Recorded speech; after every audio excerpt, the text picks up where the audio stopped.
అందరికీ నమస్కారం. నేను మీ ప్రవస్తి ఆరాధ్య. సో 1 month బ్యాక్ నేను ఇలాగా పాడుతా తీయగా అనే రియాలిటీ షోలో నాకు చాలా ఇంజస్టిస్ జరిగింది, నన్ను అన్యాయంగా ఎలిమినేట్ చేశారు అని అయితే నేను ఇలాగా బయటకు వచ్చి చెప్పాను.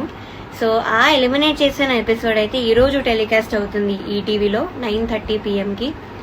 సో మీ అందరికీ గుర్తున్నట్లయితే నేను ఎక్కువ రేజ్ చేసిన పాయింట్ ఏంటి అంటే, ఎలిమినేషన్ ప్రాసెస్ కంప్లీట్ అవ్వకముందే ఇద్దరు జడ్జెస్ అలా లేచి ఎలా వెళ్ళిపోతారు, నాకు సంబంధం లేదు అని చెప్పి ఎలా లేచి వెళ్ళిపోతారు అనేది నేను బాగా రేజ్ చేసిన క్వశ్చన్. బికాస్ వేరే రియాలిటీ షోస్ అన్నిట్లో కూడా జడ్జెస్ ఎలిమినేట్ అయిన కంటెస్టెంట్స్కి ఇలా మోటివేషన్ ఇచ్చి ఎంకరేజ్ చేసి అంతా అయిపోయాక, ప్రాసెస్ అయిపోయాక సో అలా చేయడం జరుగుతుంది. సో ఇక్కడ ఎందుకు అలా ఏం లేదు, అండ్ ఎస్పెషల్లీ నేను ఎలిమినేట్ అయిన ఎపిసోడ్లో ఎందుకు ఇద్దరు అలా లేచి వెళ్ళిపోయారు, ముందు ఎపిసోడ్లో అన్నిట్లో ఉన్నారు, సో ఎందుకు only in my elimination episode అనేది నాకు చాలా చాలా హర్టింగ్ అనిపించింది.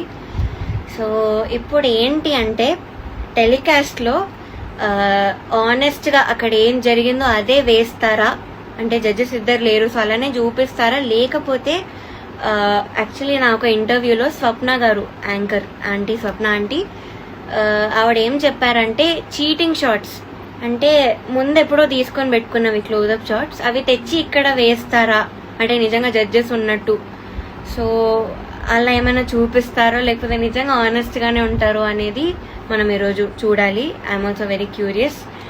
సో 9:30 అయితే మర్చిపోకుండా చూడండి ఈ ఎపిసోడ్. అండ్ సారేగామే అనే పాడైతే నేను పాడాను with another singer. So I think నేనైతే నా బెస్ట్ పర్ఫార్మెన్స్ అని అయితే నేను చెప్తాను కాన్ఫిడెంట్గా. బికాస్ నేను చాలా ఐ గేవ్ మై బెస్ట్. అంటే సారేగామేలో చాలా ఎఫర్ట్స్ పెట్టాను, చాలా ఫ్రీ స్టైల్ చేయడం జరిగింది అప్పటికప్పుడే.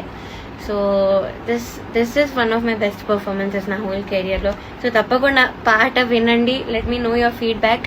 అండ్ లాస్ట్లో ఏమవుతుందో అది కూడా చూద్దాం. అండ్ మీరు అన్నీ అబ్జర్వ్ చేస్తుంటే ఇప్పుడు వరకు నేను చెప్పింది ఒకసారి కనెక్ట్ చేసుకోండి. లిరిక్స్ చాలా మంది ఆబ్వియస్గా మర్చిపోయారు, అని మీరు చూసే ఉంటారు.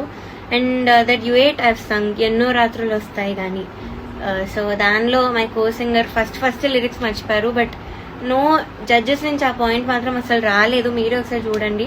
సో ఒక్కసారి కనెక్ట్ చేసుకొని నేను ఏవైతే చెప్పానో అప్పుడు మీకే అర్థమవుతుంది. అలానే don't spread hate on the judges, on contestants, on anybody.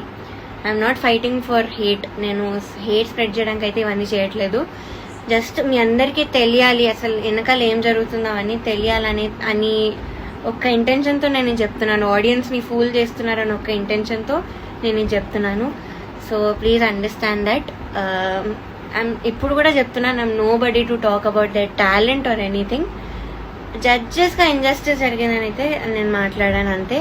I'm still a fan, I will always say that. So నన్ను ఇప్పటి వరకు కూడా చాలా మంది సపోర్ట్ చేశారు, థ్యాంక్స్ అ లాట్.